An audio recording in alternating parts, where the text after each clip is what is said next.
18 марта 2014 года в Москве был подписан договор о вхождении в состав Российской Федерации двух новых субъектов – Республики Крым и города федерального значения Севастополя. И уже 8-й год по всей стране в этот день проходят праздничные мероприятия в честь этого знаменательного исторического события. Праздничный концерт проходит и в Якутске. Сейчас там находится наш корреспондент Иван Лазаренко. Иван, приветствую, ждем от тебя всех подробностей.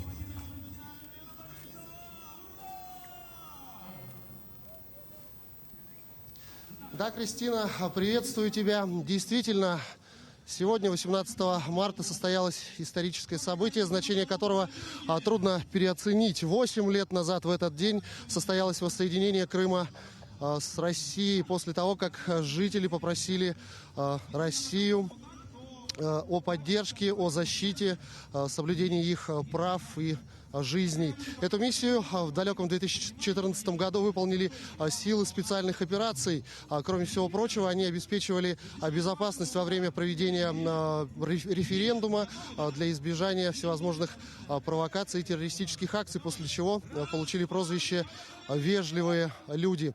Важно отметить, что сегодня, кроме того, что мы отмечаем Крымскую весну, мы выражаем слова поддержки жителям Донбасса. И во многих городах России сегодня проводятся праздничные мероприятия. Наш город также не стал исключением. Мы сейчас находимся на Комсомольской площади, где буквально с минуты на минуту торжественно откроется праздничное мероприятие, посвященное этому знаменательному событию. Ожидается приветствие участников со стороны главы нашей республики Айсена Николаева. Также свои поздравления озвучит и столичный мэр. Также будут выступать различные творческие коллективы и видные общественные и политические деятельности. Но сейчас рядом со мной находится Александр Григорьевич Подголов, председатель общественного движения «Ассамблея народов республики». Александр Григорьевич, здравствуйте.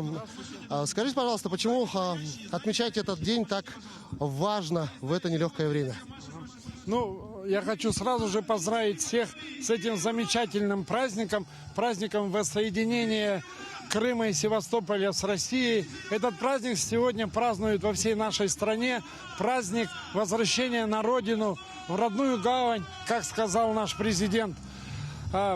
Россия доказала всему миру право народа на самоопределение и на возможность соединения со своей исторической родиной. И сейчас Крым и Севастополь – это субъекты Российской Федерации. 8 лет в историческом плане – это очень маленький срок.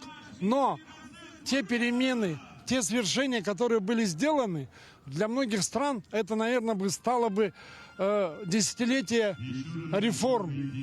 Я понимаю, что у нас еще впереди очень много проблем, очень много трудностей, но это наши проблемы, это наши домашние проблемы, которые мы решим, которые мы обязательно преодолеем. Поэтому мы должны идти вместе, преодолевая политические, социальные и экономические трудности, которые встречаются на нашем пути, и они еще не раз будут. И поэтому нам просто необходимо быть вместе. Сила в единстве нашего народа. Нам нельзя забывать свои исторические корни, свою культуру и, самое главное, традиции и единства нашей страны. Всех с праздником! Большое спасибо, Александр Григорьевич. Ну а я еще раз хочу обратить ваше внимание, что вот буквально в эти минуты праздничное мероприятие начинается, поэтому приглашаем всех желающих, кто нас сейчас смотрит в прямом эфире, присоединиться к этому торжественному событию. Оно проходит на Комсомольской площади города Якутска. Обратите внимание, что уже довольно-таки многолюдно, но будем надеяться, что зрители подойдут еще. На этом я завершаю свое включение. Кристина, передаю слово тебе. Иван, спасибо. Я напомню, на прямой связи со студией был мой коллега Иван Лазаренко.